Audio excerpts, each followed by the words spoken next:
you ever wondered how Japanese culture compares to our own? How do their values, norms, and practices compare to ours here in America? My name is Katie Coley, and today I will be speaking and informing on this topic. Being an American citizen, I was raised and immersed in American culture with certain values and norms. For example, here in the United States, women have worked hard for the respect they receive. Sexism is slowly becoming more obsolete, and most of the time, women are treated as equals with men. Since I am a woman in America this day and age, I feel more confident in my speaking abilities. I can stand up on a stage without a worry that my words or message will be disregarded because of my gender. On the contrary, if we take a look at Japanese culture, we will notice how it's drastically different. In Japan, women still have a long way to go to achieve full equality. For example, in his book, Upheaval, Nations in Crisis, author Jared Diamond states how Japanese women continue to struggle against misogyny and just objectification. In Japanese media, you see a woman fall between the goddess problem and objectification. In most cases, she isn't seen as a person. Putting myself in their shoes, I feel as though my ability to speak publicly would be drastically different. I would not be as confident, and I would be worried that my words would mean nothing because of their views on women.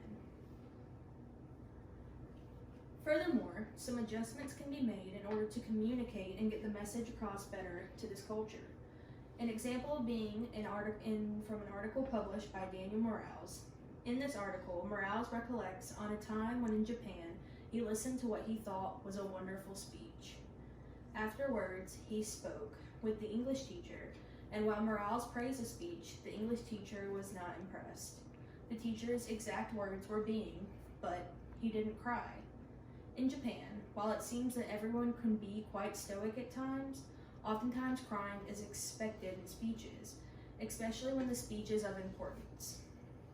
Taking this into account, if I were to speak to this culture, I would keep in mind that emotion is necessary, and high emotion can really pull the attention of audience members. Following this, not only are certain adjustments necessary, but certain steps have to be taken also in order to avoid certain conflicts and interact better with members of this culture.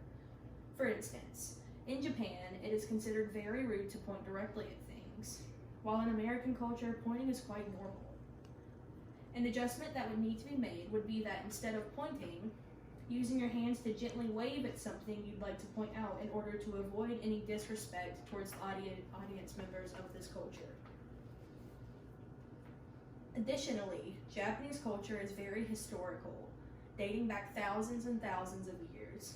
In Japan, a lot of their values and norms are all based off of several religious and philosophical traditions. And the three most important values of Japanese culture are harmony, order, and self-development.